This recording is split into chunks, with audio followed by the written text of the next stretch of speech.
My face currently feels like I've been run through by Tom Stewart. Puts it to the top of the square. Oh, beautiful little fist in there by Dale. Crucial centimetre moments. He definitely has a bit of the Belcho spirit. As I have a bit of the Belcho spirit.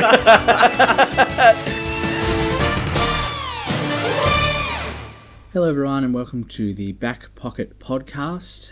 St Kilda's on the top, Geelong's on the bottom. We throw our arms out, but that'd be dissent. It would be. And look, I can't even pretend to be shocked. So, like, when it's dissent, it's usually because the umpiring decision was incorrect. But we all knew St Kilda would be on the top and Geelong would be on the bottom. Like, I don't know who didn't think that would be the case, especially looking at the fixturing and injuries. Everyone saw St Kilda cruising at this point. It's really frustrating for me because I saw Ross Lyon coming in 2023 and I was like, how is his coaching style going to stack up in modern football? And he just doesn't seem to be able to put a foot wrong. Apparently it's just get your players to buy in completely and tackle 24/7. Remind them that they don't have to get peer pressured into drinking by their friends. Genuinely an article I read today. Apparently that's a big part of the problem with the culture at St Kilda over the last few years is that after games, boys would just get bullied into drinking with the rest of the group, even the ones that didn't want to. What? Yeah, that was a Matthew Lloyd thing he was talking about because he did some of their forward-kicking coaching. Remember which they wouldn't let him do last year? I'll have to look into that because that's really interesting. Let him, because you would if Matthew Lloyd offered to teach your forwards how to kick. Is that why I've seen a lot of players picking up grass and throwing it this last round? Who knows? But anyway... we are recording this for the second time because my computer failed. So we're going to give you a different version of the votes this week in more of the coaches' votes totals format, and you can try and figure out who gave which votes to who until you just see it later in the week if I post it online. I was going to say, I'm not telling. Okay, secrets. Do you want to hit first and we'll go one by... I'll go first because I didn't vote for your one. So... starting off, Nathan Murphy. Nathan Murphy with 2. Collingwood. He's got 2 votes collectively.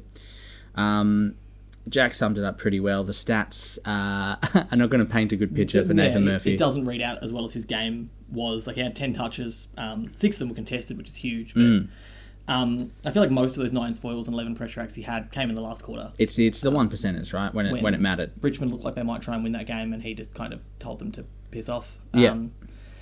And I think you said when we recorded this the first time that you said that better than Frampton was your note. And it was weird to me that Frampton got all the attention. The coaches' votes for this game were my favourite I've ever seen. Both coaches said Degoe was best on ground and then completely disagreed on the other 4. Yep. So one coach thought Frampton was worthy of votes, one thought Murphy was worthy of votes. Whichever one said it was Murphy and not Frampton, I agree with, and I really hope it's McRae. I feel like Murphy has been part of the secret sauce of Collingwood in the last year and a bit. He has seamlessly entered that back line and been great pretty much from day dot. He and Petty were the 2 players last year I thought were earning nowhere near enough plaudits for the roles they were playing alongside stars, which I think is the problem. Yeah. And he's just looks like he's another level better at the moment. I'm a big fan of Murphy. Same. I hope that he's not what they try and fix their ruck issues with. No, it looks like it's going to be Frampton and McStay. Frampton makes more sense to me. 50-50. Because at least he's played a forward and roaming role. Yeah. Whereas Murphy's a backman and Moore is a backman. That's the funniest one I've seen suggested.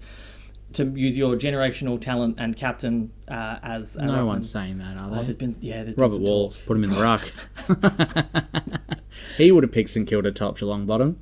He would have. He would have picked Geelong tops and Kilda bottom 100%. He does not break from far out. So next up was the other 2, which was Lockie Weller. Yeah. Who was probably best on ground in that game. It was given to... I think it was given to Anderson. No, Kosh, sorry, with his 5 goals. Yeah, it probably would have been. But I just thought that Weller set them up so well. He provided that outside run that's beaten Geelong in the first 3 games. They just don't seem to have the legs to do what they were doing last year, which was a running maul, really. And definitely a bit one-paced. If they can't gang up on you, basically, you're able to get that outside ball at the moment. And Weller was a big reason they were able to do that. He turned Geelong's inside 50s into Gold Coast attacks, and they looked so much better going forward than Geelong did all game. Yeah. And he's been very, very silky and looks quite good returning from injury. So he could be a dangerous weapon for Gold Coast, who are hopefully going to start their season now. Yeah, after their first 2 weeks, I think that we saw no Charlie Constable last year for Gold Coast, which I think surprised some people who only look at stats. Yep. And I think we might be returning to that now that Weller seems to be back to form. They played 1 game together and then Constable was out. Weller just showed what you need to be on that back flank. He had 29 touches at 80, and 5 of them were score involvements from the back 50. Like, that's just insane. I think if Constable could clear up his disposal a little, he is a bit slower than Weller, but I think there's potential there for him. But yeah, I think Weller is the right go. Weller's for the one of those time being. players that you look at, like Rich or Duncan or those kinds of players who just hit a target out of the back line that really makes all that difference. Whereas that's exactly the problem with Constable. He'll get the ball, he'll be in the right spot, but that kick will either take an extra second to get there or, just be off target, and it makes a massive difference to your game. So that leaves me voting, giving out the votes for James Sicily, who scored 3 collectively. Is a gun. We've talked about him pretty much every week on this podcast since Sicily it began. Was also 2, wasn't he? Sicily was 2 also. Yeah. Oh, 2. Sorry, So I've given him an extra 3-2s. vote. I'm so professional. 3-2. So Sicily had 2. I've also spelt his name Sicily. Sicily. That's a BT moment right there. Sicily. We've talked about him a lot on this podcast. He's a jet. He's a general. If I quickly run through the stats, he had 18 marks, which was, as Jack said, a career high. Insane. 18 marks is baffling. Yeah, it's next level. 4-1%er, 4 rebounds, 82%. He's a general down there. Supported really well by Jaff, Yep. who, thank goodness he's back to form, because they were so exciting to watch last year, and a big part of why Hawthorn played some really exciting games at the start of last year before Jaff went down. As much as I do miss absolute prick Sicily, which was always fun to watch. Like it was good. Following players down the ground after a high five after he's kicked a goal as their direct opponent at full back and things like that. He's matured into a really good leader of that club, and I think is a good leader of a young team. Because he's got that energy, but he's also, grown into a very stable footballer.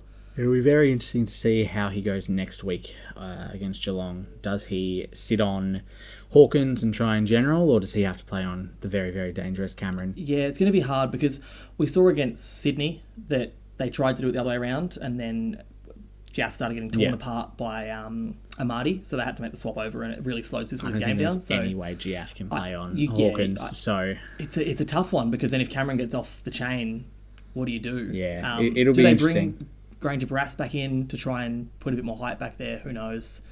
But it is interesting, because Sicily is a much better footballer when he's able to play as the third man up rather than a direct opponent. But credit to Sicily, I think he'll make the best of it. So I'm excited to see that, actually. Yeah, no, I think it'll be good. Easter Monday usually entertains in some way or another.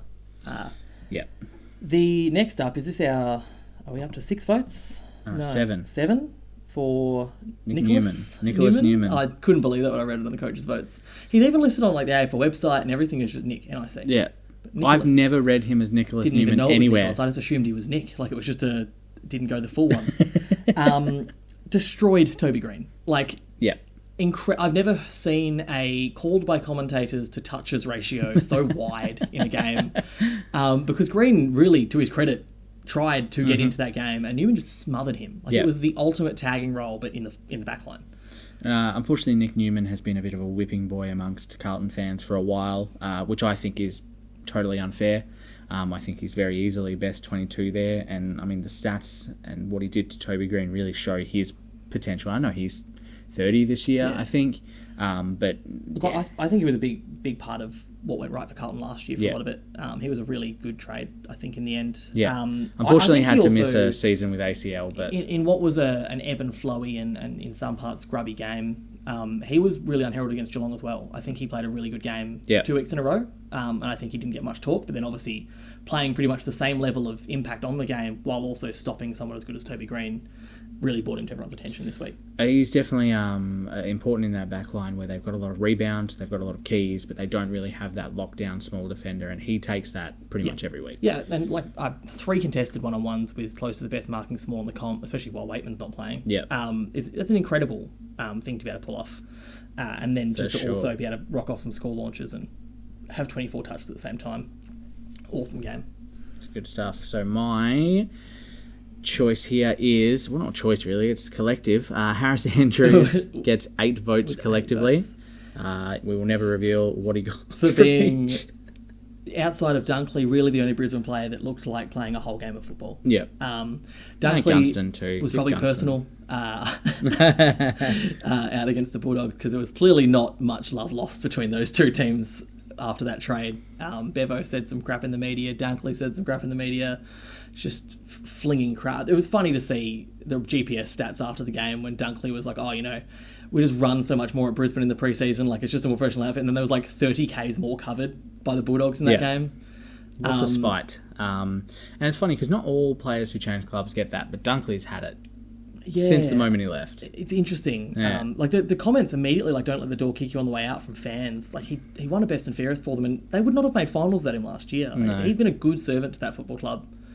But we're not talking about him, we're talking about Harris Andrews. We are. Now, if you said to Harris Andrews you've taken 16 marks and you come off the second best in the league that week, that's a bit rough. But he had 16 marks, 6 intercepts, 21 touches at disposals. 90. 90. 10-1% as well, don't discount those. He had a great game, and he has been good for the majority of this year so far. He'd be All-Australian right now, if you I'd call say it. so, yep. And it's we talked early last year about him having a bit of a lull there, and it wasn't even in stats, it was in impact. I think this year he's really come out of that. It's just a shame that the team doesn't seem to have come with him. They would not... Looking at the fixtures they had, they'd be shocked to see themselves sitting 2-1. 1 and 2.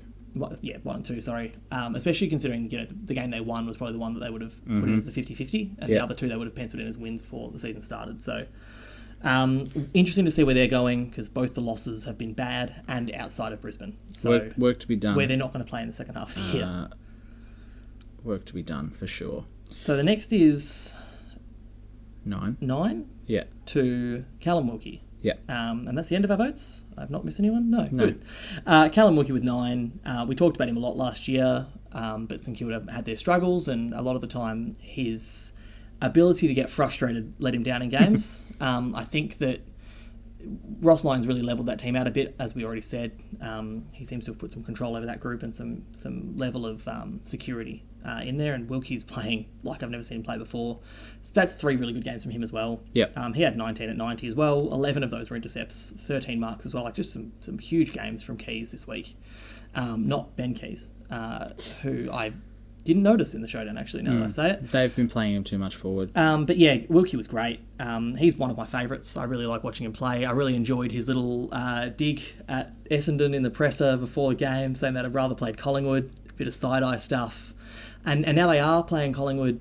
If they win this week and Collingwood win this week, they'll be playing both undefeated 4-0 in Adelaide on a Sunday afternoon, which just seems so strange. It's going to be a weird one, but I'm excited for it, because if Ross Lyon can knock off the Saints and go 5-0... It would be nuts. Knock off the Saints, knock off the Pies. It would be nuts to see Collingwood go from, obviously roaring premiership favourites, especially now that the other results this weekend went the way they did. Seeing Geelong lose, seeing Melbourne lose badly, 50 points to Sydney. It's really the other way around. Huh? Melbourne beat Sydney by 50 points. You're right, sorry. Sydney. Oh, yeah, Sydney going from off. being, who we thought were, up there. God, do your research, Jack. God. You're so right. Sydney, who were probably close to equal favourites with Collingwood going in. I think it was very clear 1 and 2. Pumped at the MCG by Melbourne, And that's their who weakness. came off a really bad loss the week before. So, well done to Melbourne for fighting back.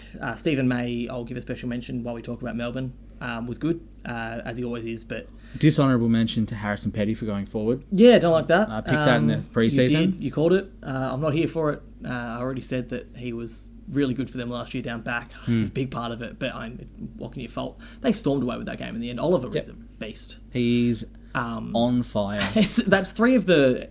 LDU was leading it last week. Now Oliver's jumped in. Like, he's if the Brownlow was called, now it's Oliver's. Yep. But he started 2 weeks before, games. I think is the problem. Whether he can maintain that fire all year will remain to be seen. But he normally plays well. It's just whether he keeps this dominance up. If he keeps getting 30 and 2, it must be so nice just having the second best ruck to replace the best ruck in the comp. He played well too. And he did. He was really good. But again, we're not talking about Melbourne. We're talking about Wilkie. Callum Wilkie. So often. 14 marks, 21 disposals, 4 rebound 50s, 85% efficiency, 7 1%ers and 5 intercepts to go with it.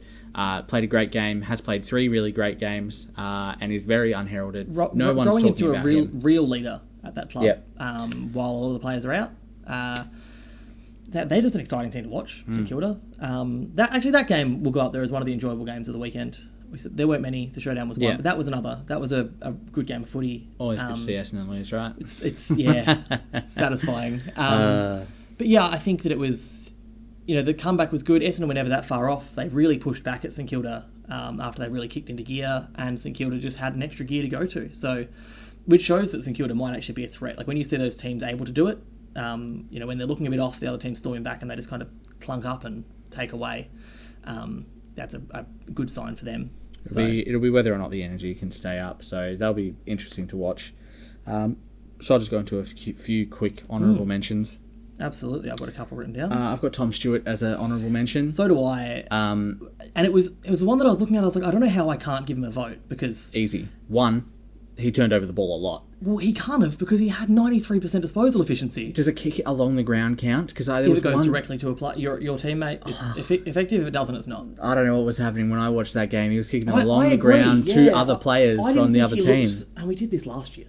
Do you remember the first 5 weeks of last year? We were like, how is everyone talking about Stewart the way they are? And then by the end of the year, I was like, never mind. And then the second reason he can't get a vote is because he started playing wing. And they pushed Ollie Henry back, which was possibly one of the strangest things in the world. When I was watching that, there was one point there was a ball up inside 50, defensive 50. And Myers, Rowan and Stengel were all there. And I was like, this is a bad sign. Did you see that spoil Ollie Henry went for and he just missed the ball entirely? Man's a forward. Put that man back in the forward line and get Tom Stewart behind the ball. At least Rowan's proven that when they need to throw him behind the ball, he's serviceable back there in terms of the fact that his speed and spoiling is okay. I'd rather put him there than Henry, every time, right? What a weird sub too. It was very strange. If you're playing Rowan, you're playing him from the start.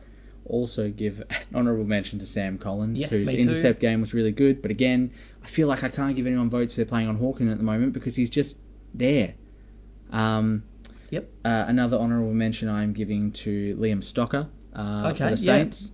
He started this season really well. When the game was on the line, he was very important coming off half-back. Seems like he might have passed a fitness test or two as well. Maybe. And lastly would be Mitch McGovern, who really supported Nick Newman. Laid some ripping tackles, threw his arms out, didn't give away a free kick, so obviously he's got some skill. I've got two that you don't have. Okay. Both were reasonably low disposal games that I thought were really impactful on the game. The first was Aliir. Yeah, I totally understand. 7 tackles as a key defender to go along with his 10 disposals and 8 spoils. He was great. And Brennan Cox, who I also thought, again, low disposal game, but he just seemed to be, every time West Coast were charging, in that third quarter at the end of it, when they were really pushing home. I think he got caught out a lot early, which is why my brain didn't think about him, but he did definitely turn ended up it having around. 11 spoils and 3 score involvements from only 8 disposals. And 5 of those 8 were rebounds. So, really good game from him, but take that for a game with a grain of salt, I think, for the fact that West Coast had, like we've heard, no one on the bench and possibly 2 players injured on the ground. I love that bit from Adam Simpson where he said, I turned around to talk to some of the players on the bench and there weren't any. So that's rough. Yeah, I heard apparently his 3/4 time speech was, all right, boys, you remember in junior footy how you never wanted to come off the ground and go onto the bench? Good news, that's the last quarter today. None of you are coming off. That's just brutal. Liam Ryan fell over twice after trying to kick the football because his non-kicking leg was so ruined and bandaged that he couldn't support his body weight on it, and he was still out there playing a high forward role. Credit to West Coast for fighting through that game the way they did.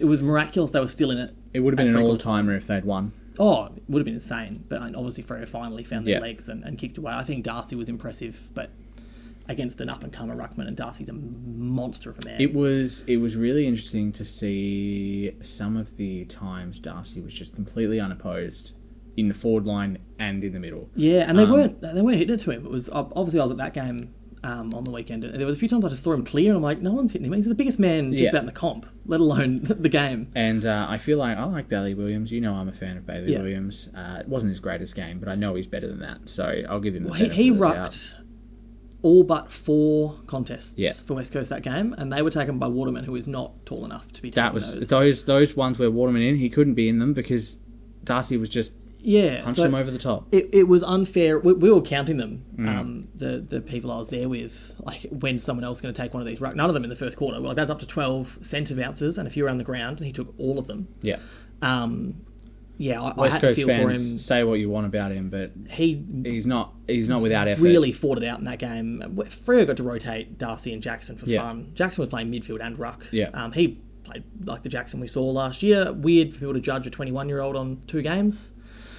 It depends on what you're judging on them on, because we're very obviously judging Jason Horne-Francis for not putting any effort in. I don't think Jackson was a lack of effort. They were playing him as a full-time forward and couldn't get the ball in there. It was the same as the Fife judgment, I think, was bizarre. Now he's... I think that's probably 3 of Caleb Serong's best 5 games have come in derbies now.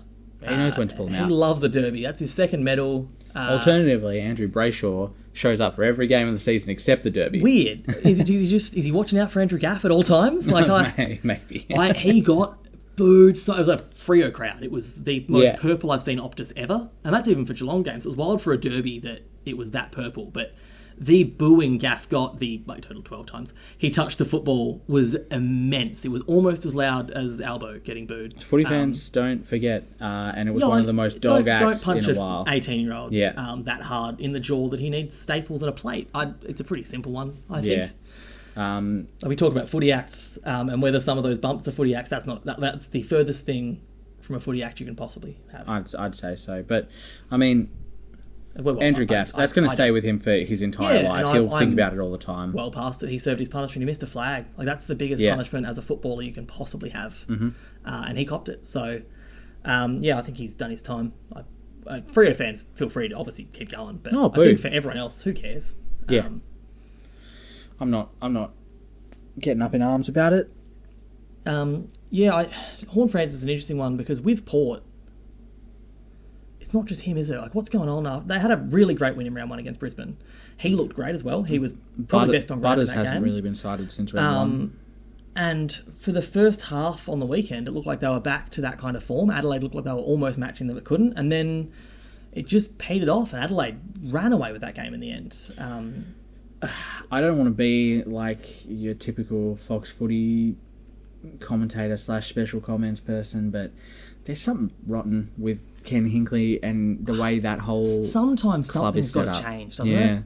I think the Kosh Kinkley combination has been Kinkley. The Kosh and Hinkley combination. The Kosh Kinkley combination. You sent me. Has been there for so long. And has brought them nothing. They haven't even made a flag in that time. They've made prelims, usually straight sets, or quite often only making a qualifying and missing. So I'm not even saying that they need to sack him, but they need to change something. They need to restructure some things or look into something, anything that they can do. Because players just not putting in effort is not on. Yeah. And 2 years ago, I would have said Zach Butters is one of the hardest people in the entire game. He doesn't look soft now, but he doesn't look like he tries. Yeah, a lot of walking, I think, from Port in that game. And I think that there's also a point where if you wanted to, you could get footage of every player in the comp walking. However, there's not just footage of Horne-Francis walking. We watched that game. It's a compilation. But there's points where I was like, is that Horne-Francis? Oh, no, that's Miller Bergman. That over there is Horne-Francis just wandering down the middle of the ground 30 metres off the play. His level has dropped. And look, there's also a part of me that understands that an 18, 19-year-old has copped way too much. Yeah. No, I agree with that. From all corners. He didn't deserve what he got when he was at North. Kane Corns only made it worse by being too vocally in support of him and getting him to Port. And it's been even louder since he got there. The fact that Collingwood decided to take it upon themselves to boo him as well just because they hate Port was bizarre. They were not even involved in any of that. It worked. It did. But that's a child. Again, it's one of those situations where we're forcing a lot of pressure on someone who, if they were not a footballer, would not have even finished university yet. Yeah. So I feel hard for him in that sense, but also he's tried to talk the talk a few times, which makes you look a bit silly as well.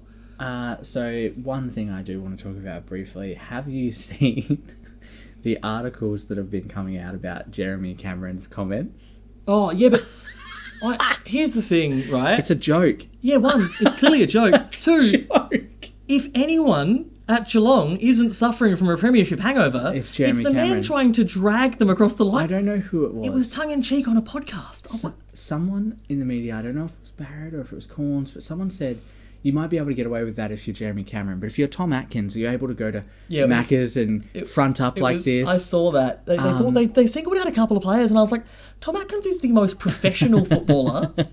Like, the most... Eddie Betts at the referred club. to him as a true leader. Yeah, he is recently. the most professional footballer at that club. And there's another one he mentioned, and I was like, I feel like you've really roughhoused a couple of players there for no reason. No because reason. Cameron's a dickhead. This is the man who put his premiership medal on a cow and lost it. Like, I don't know. I didn't know that. He got home drunk and put it on his cow in his paddock, and it ran off, and he had to chase it with a torch for like a couple of hours with his mates. Like, Good thing he didn't pull a hammy. this is not a man who should be being taken seriously at any point. Most of the boys weren't partying with Cameron. They were in Ireland watching Mark O'Connor compete in a professional sport. Yeah.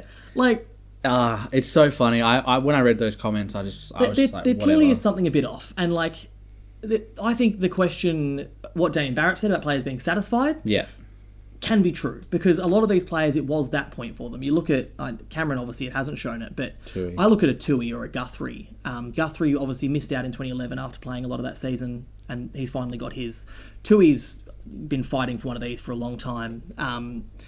Even Hawkins finally completing that trifecta. Like, I don't get, these players are so driven. Like, AFL players are another level of human being, obviously, but I wouldn't be as motivated now. Like, you've reached the pinnacle. Like, you've done what 400 people try and do every year. There is something to be said about that, but then there's also the people who could make history and careers out of themselves, like your Myers or your Closes, and or Myers even has been Stengel. Myers has been really good. Close, not so much. Close and Stengel Stengel a have lot barely wider. been cited. Yeah, Myers to that level has been probably the best I've seen him start a season. Yeah, ever. he's been playing well, but those are the players you expect to be taking themselves to that next level. Max Holmes as well, and I do who wonder missed out, if but he hasn't been the same either. Geelong's method of letting them take that bit of extra time off might be coming back to bite them, because they've combined having the extra time off that most teams get after a flag with their late pre-season. Yeah.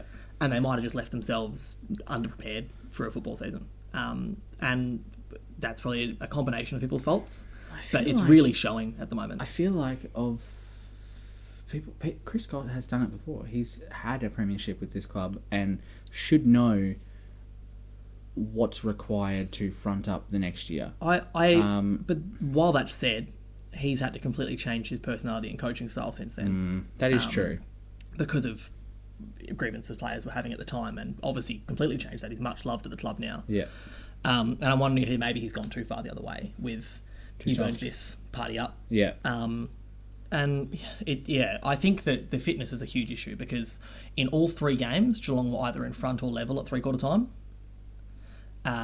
And Carlton, they came back again at the end, but Collingwood and Gold Coast just kicked away. So they can't run out of game at the moment. The only person who can is Jeremy Cameron, who's kicked last quarter goals in all Who the is the games. one keeping them in. Yeah, three goals in that last quarter against Carlton, and they were all ridiculous. Yeah, if he misses all of those, there was no shot. That's exactly it. So fitness is, I think, the main problem currently. Yeah. And whether they can regain that with the age of that group, which is maybe finally becoming the issue that people have said it was for 3 years.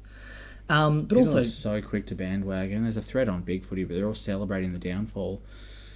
I'll be wary of that. absolutely. If any And team's I shown said to us you that the they other can day, I bounce said back. about, Richmond in 20... I know they didn't make the flag that year. They got beaten by Mason Cox. 2019? But 2018. Richmond 2018, who started off the season sorry. really average. Copped a couple of 10-goal losses in the first 5 weeks, and everyone was like, they've won the one flag, and off they go. And then they finished top of the ladder. I think that... Remember that year Sydney lost their first six games and still made finals? Yeah, right off a team that constantly makes finals at your own peril, I think. That being said, that is one of 3 examples in the past 20 years where they've made finals from 0 to 3. Geelong do look bad, admittedly. It's I said after it was probably the worst game I've seen them play in my memory, because it's been a while since I've seen them play that bad, to that I wouldn't remember the game. Yeah. But they are the kind of team that, much like your Richmonds and your Sydneys, and even your Collingwoods, barring that 1 year, fight back into seasons. And there's a lot of pride, I think, at that club. But Selwood missing is a huge factor of that, I think. Yeah, I didn't think it was going to affect them this badly. There's a lack of leadership. And I don't want to pin that on Dangerfield, but he hasn't looked great in the first 3 rounds. He's been trying to do too much while the team struggles, which is affecting his game, and I think also his ability to lead not bringing effectively. anyone around him in. He's trying to do it all, which credit to him, he's trying. A lot of people, I think that you couldn't say that for in that team at the moment, but He's trying to change the way players come to the game, wearing fancy clothes. the The less Danger says outside of his role as the president of the Players Association, the better. Like, I want him to just stop talking. I love he gives off big daggy dad vibes. I think that like it's endearing in a sense, but then sometimes I'm like, Danger, just stop talking. It's like borderline. Sometimes it's dorky dad, sometimes it's fig jam. Like I can't put a read on it, but I hope for his sake and Geelong's sake that he figures out the switch. He was the one that like I would have understood if he retired. Yeah? He completed it. He finally... Yeah, that's like, true. His destiny was to finally perform in finals. Destiny. Well, no, like, I mean, as a footballer, referred to by other people who watched him, was to finally perform in finals. Yeah. Which he won the Gary Ayres medal and arguably could have won the Norm Smith. He was ridiculous in that grand final. Yeah, I remember you wanted him to. And win a flag. I think that, like, after that, it's hard when you're that age and you've had 2 years of injuries like he's had. To come around now as a first-time captain as well and have the extra put on your shoulders, it should have just been Tom Stewart. I don't understand why it wasn't. Should be fucking Jack Henry. That's what I reckon. Oh yeah, but he's out for 8 weeks, so it's someone else now. Yeah. Anyway. Also, Tom Stewart, is his knee magic? I don't know. I don't know what's going on there. He played really well for someone who had an MCL. Baffling stuff. Did he and Rory Lobb see the same doctor? Yeah. No, apparently Rory Lobb was his ankle. Oh, okay. That's what I read online. Well, it's a miraculous turnaround. At least he didn't have surgery. If someone says they've got him for surgery, I'm assuming, that's 4 weeks minimum. Well, Stewart wasn't surgery, so Lobbs was. But Stewart, they said 4 to 6 weeks. That was the immediate diagnosis from the doctor. I guess we'll see Max it a Gawn. misdiagnosis? Max Gawn will be back round 5. Has Chris Scott told doctors to also play mind games now? Is he like... I was expecting a late change. I was absolutely, before that game, expecting a full Chris Scott, Stewart out, Colo in, or Stewart out, Rowan in, late change. We didn't get it. And he didn't do it last year either, so maybe I should stop pretending it's his thing anymore. But as soon as you say that, he'll do it. He'll do it. I know, he'll get me good. And we all know it was for the worst whenever it would be a Stanley laid out. Oh, I think of that Collingwood final. Yeah. Stanley, who usually back then only performed against players like Grundy and Gawn, and then you drop him for the game against a player he normally plays well against, and then just get flattened. What time's in the ruck? Radicalia. Radicalia in the ruck, Henderson at full forward was the... Yeah, that was a drawing moment. Jesus Christ. I watched that game. And the coach we piled it on might be safe again. Bevo, they pulled a miracle win. If one win makes you safe, Brett Ratton would never have been sacked. Well, yeah, it's true. He won them at the wrong end of the year. You got to win them at the end, I think. I sat too far back. You might not have heard that. Who is now the most danger coach? You reckon it's still Bevo? It's Bevo and Hinkley. It has to be Hinkley, doesn't it? That's the... Adam Simpson's getting the injury excuse again, it looks like. Yeah, and they fought, at least. And they won a game that they should have won at home against GWS.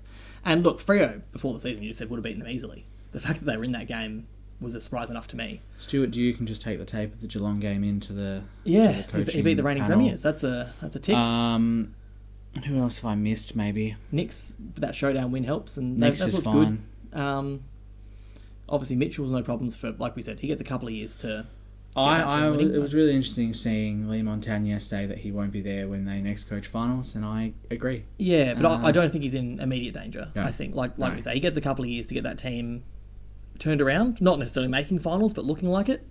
He's probably okay. And Clarko. His biggest threat is the They'll probe. get 3-4 years regardless of results. His biggest threat's the probe not being sacked. And that's kind of really it, isn't it? Like, everyone else is either new or doing fine. So, no threats anywhere else, really. So yeah, at the start of the season, I would have said... It's probably Hinkley, isn't it? Like, it really is now, at this point. Because that's 2 awful losses. Yeah. They didn't look close against Collingwood or the second half against Adelaide. They got monstered. So... I would have said going into the season there was definitely some pressure on Michael Voss to front up. I remember his second season at Brisbane where it all fell away. Undefeated 3 weeks in, which helps a lot. Yeah. Same thing happened last year though. 3 wins in. And then they lost round 4 to someone completely unexpected. I don't know who it was, but it kind of fell apart after that. So it will be very interesting to see them front up against North. Yeah, well, it's the 2 teams again, isn't it? It's Carlton and St Kilda, who last year were really good first half. The first half of the year, both top 4. At the bye. Let's not speak about it. I think there's a difference in how those seasons unfolded. I think St Kilda's game plan got worked out very quickly, and their teams just beat them. Whereas Carlton lost they were the anti-Collingwood. They lost a lot of very close games they should have won, and they were 2 kicks away from 6th. So Yeah, and they're winning those close games this year. So. Yeah, so which makes it exactly. Last year they lose, they lose the draw, and they probably lose to Geelong the way they held on to games last year. So it's clearly a bit of match awareness put back into that side, which is good to see. Who have they got this week? They've got North. Yeah, with no backline. Aiden Kosh is going to be like single-hand trying to fight off a bunch of key forwards at once. Do they have... Aiden Kosh is going to man up on what? Silvani, Mackay and Kerno on his own somehow. With TDK swinging back down there. That's a terrifying prospect. Yeah, but all they need to do is outrun. Yeah, are you going to outrun Mackay the way he's looking this year? He's flying around the ground. Silvani's always had a tank. He can play on the wing. I think it's a really dire situation for North at the moment. And obviously of their own making with Lowe getting suspended, but Mackay being out's been huge for them. Yeah. If they had all 3 of those in the back line, they win last... they win last week, even with LDU and Simpkin out. Who should both be back this week? Talk about the late change. That was the closest late change I might have ever seen. And me frantically calling you from my car, just telling you he's out. Yeah, my fantasy team got changed very quickly. I'd rather have left him in, to be honest. Driving home at the boundary line report. And a late change for North. David Uniac has a calf complaint. I was like, cry, I'm fine. Hey Siri. I'm yelling at her. Anyway, that was a crazy one. But all in all, another boring... That's two pretty boring weekends of footy. It's been a bit of a scrap. Good Friday game, Easter Monday game. Yeah, and then the gather round. Maybe we'll get something. At least there's some storylines. Nine games in Adelaide. It's bizarre. And no commentators, though.